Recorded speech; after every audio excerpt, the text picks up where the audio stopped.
Maraming salamat po, Ma'am Claire, for that very wonderful introduction. Sa ating pong Schools Division Superintendent, Sir Ronaldo A. Poson, Sir Alex F. Mantile, na kinatawan po ni Ma'am Lydia Cabanta, ating pong kagalang-galang na punong barangay, Ma'am Jocelyn Del Rosario, our dear Principal, Ma'am Lani V. Leoncio, dear teachers, faculty and staff, beloved friends and guests, proud parents, and most especially to you, dear graduates, isang mapagpalang araw po sa inyong lahat. Una, nais ko pong batiin ang ating magsisipagtapos ngayong umagang ito. Congratulations, Batch 2024! Ngayong araw ay isa sa pinakamahalagang yugto ng inyong buhay dahil sa inyong pagsisikap at pagtitiyaga sa loob ng 6 na taon ng elementarya ay inyong napagtagumpayan ang unang hakbang tungo sa tagumpay.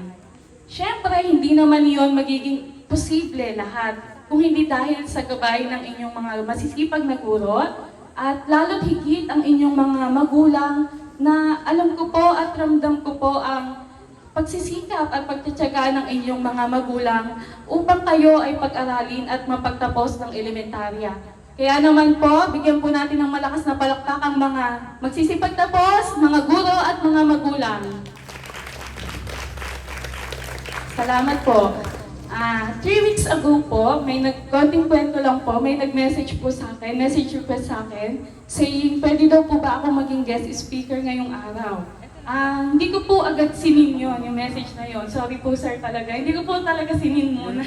Kasi I was hesitant pa po at first kasi bakit ako? Bakit ako yung kukunin? Wala pa naman po kasi kung ganong malaking achievements. And besides po, nahihiya po talaga akong magsalita sa harap ng mga tao. Panglikod lang po talaga ako ng camera. Kasi po pag naririnig po yung salitang guest speaker, ang una pong pumapasok sa isip ko, syempre yan na po yung mga talagang matatagumpay na mga tao at yung mga mayayaman na alumna, di ba? Pero dahil na rin po sa encouragement po ng aking asawa at sa pagpinilit po ng aking minamahal na Ma'am Lani, sa kaalaman po ng lahat, si Ma'am Lani po ay isa sa paborito ko pong teacher yan ng high school. Mataas po yung grades ko dyan sa chemistry. Perfect po ako dyan. At ayun po, andito na nga po ako sa inyong harapan at isang karangalan po na muli pong makabalik po sa aking minamahal na paaralang elementarya. At hoping po na may mapulit po kayo kahit papano at hayaan niyo po akong basahin na lamang ang aking speech para hindi na po umaga at baka maiyak pa po. Alright, way back 2006, katulad nyo din po ako. Ganyan-ganyan, nakaupo, nakikinig ng programa at matyagang naghihintay upang finally mahawakan ko ang aking diploma. Isipin nyo, after 6 long years of non-stop school works, then nag-pandemic pa, di ba? Sobrang daming module. Sino po dito yung mga magulang na gumawa din ng module? Alam ko yan. Alam ko yan. Ayun, di ba po, ang hirap. At finally ngayon, dumating yung araw ng inyong pinakalihintay. This year's theme, Kabataang Pilipino, para sa matatag na kinabukasan ng bagong Pilipinas. Sigurado alam nyo naman ang sinabi ng ating pambansang bayani. Sino nang ipambansang bayani? Sige nga, graduate. Sino? Ay, wow, ma'am. Congrats, ma'am. Ang tatalino. Sabi niya, ang kabataan ang pag-asa ng bayan. Ito ay nagbibigay diin sa mahalagang papel nyo sa pagpapaunlad at pagpapabuti ng ating bayan. Bilang mga batang Pilipino, kayo ay may malaking potensyal na magdala ng pagbabago at pag-unlad sa ating lipunan. Naniniwala ba kayo doon na kayo ang pag-asa ng bayan? Ay, parang hindi. Ay, huwag ganyan, ha? At syempre, sa pagpasok niyo naman sa panibagong yugto ng inyong pag-aaral, let me ask you graduates, are you truly ready to face life's challenges? Sa aking pong journey mula elementary up to now, I have learned so many valuable lessons in life. Kaya naman hayaan niyo po na bigyan ko kayo ng 6 pieces of advice na natutunan ko sa mga lessons na iyon alongside my experiences na din. Unang advice na may ibibigay ko sa inyo ay mangarap kayo. O sino dito yung may pangarap? Pakitaas yung kamay. Ayun, yung pinakamataas daw, yun yung unang matutunan. matupad eh. Ayun, very good. Sige, baba niyo rin kamay niyo. Alam niyo, naniniwala ako sa pangarap nagsisimula ang lahat. Ako, ang pangarap ko noon ay makapagtapos ako ng pag-aaral at makaahon sa hirap. Opo, ako po ay lumaki sa hirap, pero punong-puno ng pangarap. Maikling kwento lamang po, wala pong permanenteng trabaho ang aking mga magulang. Ayan na yun. At apat kami magkakapatid na sabay-sabay nag-aaral. Naalala ko pa nga, mayroon akong kaklase na nakakaangat sa buhay. Tapos yung bag niya yung may gulong at pihila. Ang ganda-ganda. Gusto ko din noon, sabi ko. Pero dahil alam ko ang estado ng buhay namin, hindi ko na hinangad na magkaroon ng ganun. Sapat na sa akin yung pinaglumaang gamit, basta pwede pa. May pagkakataon naman na kahit piso walang baon. Pero hindi iyon naging dahilan para umabsent ako. Kasi naman, walking distance lang ang bahay namin sa school. Kapag may assignment ako, hindi pwedeng wala akong masubmit. Kapag may test ako, kailangan ipasa ko. Dapat perfect. Noong grade 1 ako, wala akong alam sa mga honor-honor na ganyan. Hindi ko nga inisip na dapat honor ako. Basta ang alam ko lang, dapat gawin ko palagi yung best ko. Kaya naman graduates, tandaan nyo, honor ka man o hindi pasihan yon para hindi mo maabot ang pangarap mo. Marami akong kilalang professional na ngayon na hindi sila naging honor students mula elementary hanggang college. Pero naabot nila ang gusto nila sa buhay dahil nangarap sila at ginawa nila ang best nila para maabot iyon. At itong pagtatapos nyo sa elementarya ang umpisa ng unti-unti niyong pag-abot sa inyong pangarap. Pangalawang advice ay surround yourself with good people. Sa high school, marami kayong makikilala na iba't ibang klase ng tao. Pero sana piliin nyo ang mga kakaibigan ninyo. O, sino naman dito yung may crush na? Sige, taas nyo yung kamay nyo. Ay, ayan, ayaw magsitaas ang kamay, ha? Di ba pag may crush, ang gusto nyo yung pogi, yung maganda, di ba? O, wag kayo, alam nga naman gusto nyo yung pangit. Di ba? Dapat mabait, ganyan, di ba? Dapat ganun din, pagpipili kayo ng kaibigan. Alam nyo, naranasan ko yan nung high school. Muntik na akong mawala sa top dahil nabarkada ako sa maling tao. Agad ko rin namang na-realize yun na mali yung sinamahan ko. Kaya naman, ang advice ko sa inyo graduates, as you enter your high school life, piliin nyo ang mga sasamahan nyo. Maging matalino kayo sa pagpili ng mga kaibigan. Kailangan doon kayo sasama sa masipag mag-aral, magalang na tao, at higit sa lahat, walang bisyo. Okay? Promise? Okay. Pangatlo naman, use gadget moderately and social media wisely. Ayan. Sino ang may cellphone naman? Itaas ang kamay. Lahat. Halos lahat, ano? Sa panahon ngayon, nandyan na lahat sa social media. Pero sana gamitin lamang natin ito ng waspo. Ang swerte nyo nga ngayon isang pindot lang sa cellphone, andyan na lahat yung assignment nyo. Alam nyo ba, nung college ako, pupunta pa kami sa library, napakalayo, tapos pila-pila pa sa computer na napakabagal, para lang makapag-research kami. Ngayon naman, isang pindot lang sa cellphone, andyan na lahat. Pero sana huwag nyo abusuhin ang paggamit nyo sa cellphone, ha? Huwag puro ML at TikTok. O, yan, kilalang-kilala ko yung mga nagti-TikTok dyan, mga friends ko yan, ha? Bigyan nyo ng mas maraming oras ang pag-aaral kaysa sa gadgets, okay? Lalo na ngayong pagkatapos ng graduation, syempre, bakasyon na naman. Sigurado, putput na naman ang daliri niya kaka-cellphone. O, tatawa-tawa kayo dyan, ha? Alam niyo po, ako noon, dahil hindi gaano uso ang gadgets, kapag bakasyon, imbes na sa bahay lang, nag-a-apply po ako ng summer job na programa noon ng City Hall, kung saan nagsisurvey kami sa kainitan ng araw. Ayun, kaya ang kulay ko po talaga ay kulay ulit ba talaga ako noon. Dahil nagbabahay-bahay kami. May sahod naman yon pagkatapos ng summer job namin, and yun yung ginagamit ko pang enroll at pang bili ng gamit. Kaya naman ngayong bakasyon, gamitin nyo sana ito sa makabulong bagay, ha? Huwag puro cellphone. Pang-apat, ito ang pinakamahalaga ay sundin at igalang ang inyong mga magulang. Sino dito ang walang galang? Taas ang kamay. Ay, may nagtataas dun sa likod. May kasabihan nga na ang nakikinig sa utos ng magulang ay tiyak na magtatagumpay sa buhay. Ang ating mga magulang ang unang guro at gabay natin sa buhay. Ang kanilang mga payo ay batay sa kanilang pagmamahal at pagnanais na tayo ay magtagumpay. Alam ko, minsan mahirap din sumunod talaga sa mga magulang natin. Pero sana mahalaga na sundin natin sila dahil wala naman silang gusto na ikasasama natin.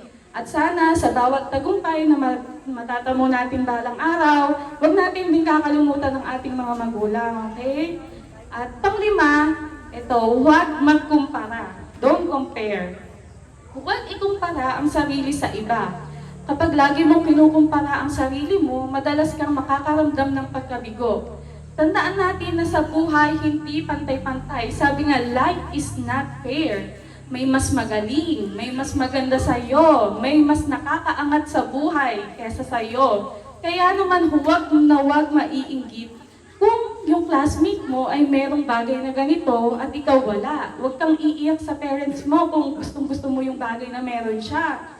Bagkus, gawin mo na lamang itong inspirasyon na balang araw, pag nagsikap ka, magkakaroon ka din ng mga bagay na wala ka ngayon. Ganon din po sana sa mga magulang. Huwag po nating ikumpara ang anak natin sa iba. Ang pagsasabing, buti pa yung anak ni Aling Marites, ang sipag mag-aral, ikaw naman, ganyan. Ganyan, tapos lagi niyo po silang pinapagalitan. Huwag naman po din sana ganon, kasi po nakakasira din po yun sa kumpiyansa ng bata.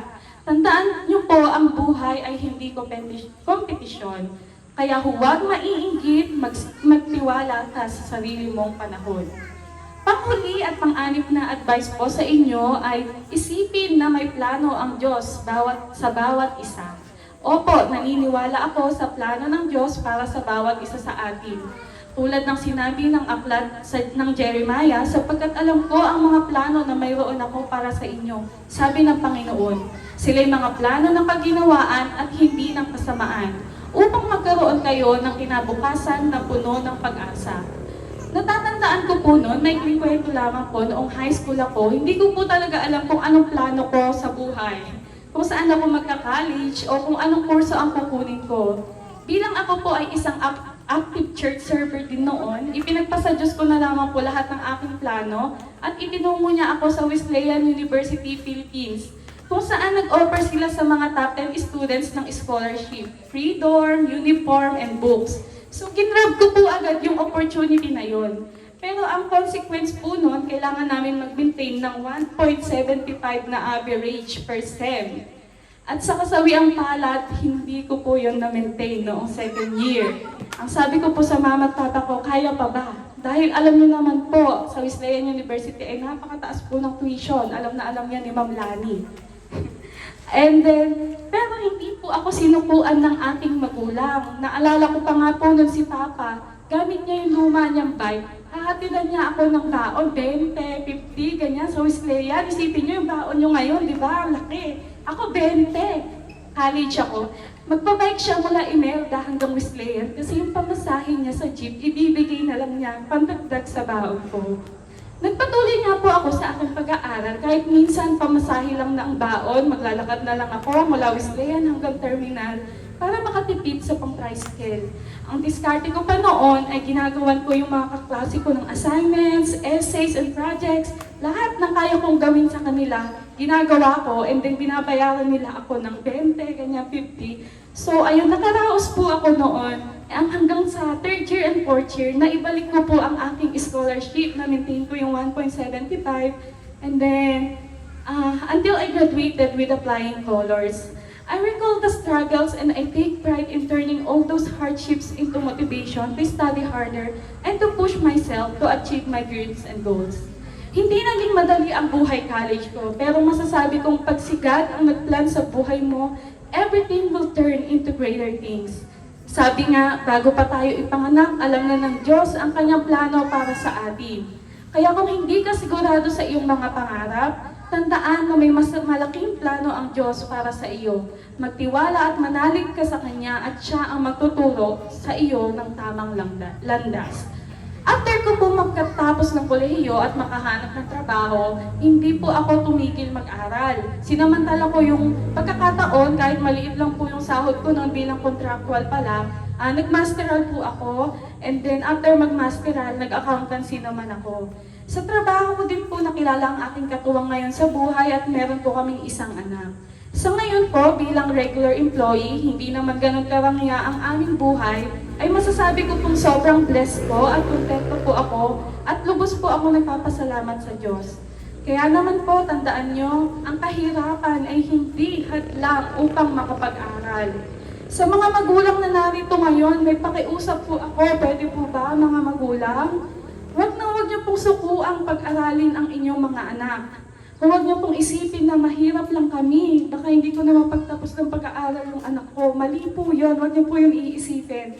Kasi ang kahirapan ay hindi sagabal sa pagkakaroon ng magandang edukasyon. Marami na pong scholarship programs ngayon, mga libreng schools and colleges, at marami pong side jobs, lalo na sa internet. Pwede niyo po yung pagkakitaan. Magtiyaga lang po kayo dahil alam kong magsusumikap din ang inyong mga anak sa kanilang pag-aaral at susuklian nila ang inyong sakripisyo. Tama ba ako, graduates? Susuklian niyo ang parents niyo? Oh, very good. Gawin niyo ang lahat ng inyong makakaya upang makapagtapos at balang araw, kayo naman yung nandito sa harap, di ba? At ipagmamalaki kayo ng inyong mga magulang, guro at ng ating paaralan. Bago ko po tapusin ang aking talumpati, nais ko pong muling batiin ang mga magulang na naririto at mga guro. Gaya nga po ng sabi ko kanina, ang araw na ito ay hindi lamang para sa mga magsisipagtapos, kundi para sa inyo. Kaya naman, may I request all the graduates to please stand up. Look at your teachers. Sige, titigan niyo sila. Ang gaganda at gwapo. And say, maraming salamat po sa pagtsatsaga. Maraming salamat po sa pagtsatsaga. O, ngayon naman, look at your parents, guardians, o kung sino man yung kasama nyo ngayon dito. Sige, titigan nyo. Bigyan nyo nga sila yung pinakamatamis yung ngiti. Sige nga, tingnan ko nga. Uy, ang gaganda at gwapo. At sabihin nyo naman, thank you po sa walang sawang paggabay. Sige, go! Ayan, very good. O, pwede na kayong maupo. Mamaya pagkatapos nito, i-hug nyo sila, ha? At gusto ko din naman kukunin ang pagkakataong ito na pasalamatan ng aking mga magulang, si Mama at Papa ko po, at ang aking pamilya, at ang aking dating mga guro. Wala na po sila ngayon dito pala. Puro retired na po sila. Malaki po ang naging bahagi nyo kung sino po ako ngayon. Salamat po. Muli, congratulations, dear graduates. Tandaan nyo, mangarap at magsikap para maabot nyo ang lahat ng inyong minipithi. Walang madaling daan tungo sa tagumpay. Ito ay pinaghihirapan, itinatanim at inaani. Patunayan nyo ang bawat isa sa inyo ay ang matatag na kinabukasan ng bagong Pilipinas. This elementary graduation is just the beginning of many more challenges ahead. There will be many obstacles, but remember this. If you persevere, work hard, and stay diligent, you will be amazed at what you can achieve. You can become anything you want to be. Maraming salamat po at binabati ko po kayong lahat.